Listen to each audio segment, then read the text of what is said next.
আজকের এই ভিডিওতে যে বিষয় নিয়ে আমরা আলোচনা করব সেটি হলো ইন্টারজেকশন। প্রথমে আমরা কিছু সেন্টেন্স দেখব। ওয়াও, দেয়ার আর সো মেনি সুইট হেয়ার। এই যে সেন্টেন্সটা পড়লাম, এই সেন্টেন্সটা পড়ে আমরা সারপ্রাইজ, এই ফিলিংসটা আমরা বুঝতে পারলাম। Oh no, the palm cakes are over. এই সেন্টেন্সটা পড়ে আমরা বুঝতে পারলাম এখানে স্যাডনেস, এই ফিলিংটা বোঝানো হয়েছে।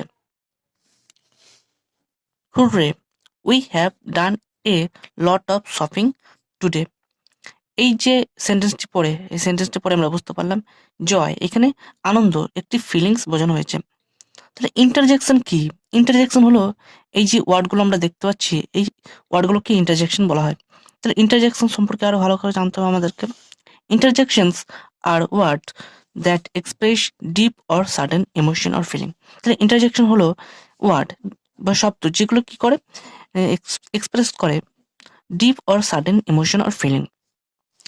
An interjection is always followed by an exclamation mark. তাহলে আমরা বুঝতে পারছি এই ইন্টারজেকশন গুলো এক্সক্লেমেশন মার্ক থাকে। ইন্টারজেকশনে এক্সক্লেমেশন মার্ক দেওয়া থাকে। যেমন ওয়াও, এখানে আমরা এক্সক্লেমেশন মার্ক দেখতে পাচ্ছি। অন্য এখানেও সেই একই রকম দেখতে পাচ্ছি। হুররে, এখানেও সেই এক্সক্লেমেশন মার্ক আমরা দেখতে পাচ্ছি। ইউজিং ইন্টারজেকশন, ইন্টারজেকশনকে আমরা কিভাবে ইউজ করবো সে সম্পর্কে আমাদেরকে জানতে হবে। An interjection is often only a sound or a noise. তাহলে ইন্টারজেকশন প্রায় কি হয়ে থাকে, একটা সাউন্ড হয়ে থাকে অথবা একটা নয়েজ হয়ে থাকে। এক্সাম্পল দিই তাহলে তোমরা বুঝতে পারবে। Ah, oh, ooh, oh, you have got a good variety of sweet.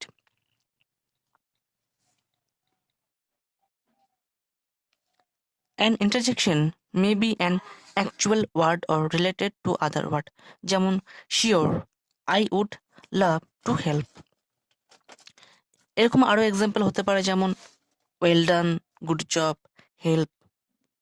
An interjection may be made up of more than one word or sound. Interjection এক অথবা একের বেশি ওয়ার্ড দিয়েও তৈরি হতে পারে। যেমন be quiet, we want it to be surprise. আশা করছি এই ভিডিওতে তোমরা ইন্টারজেকশন সম্পর্কে সহজে বুঝতে পেরেছো। যদি কোনো প্রশ্ন থাকে তাহলে আমাকে কমেন্ট করে জানাতে পারো। আজ এ পর্যন্ত, দেখা হচ্ছে নতুন একটি ভিডিওতে।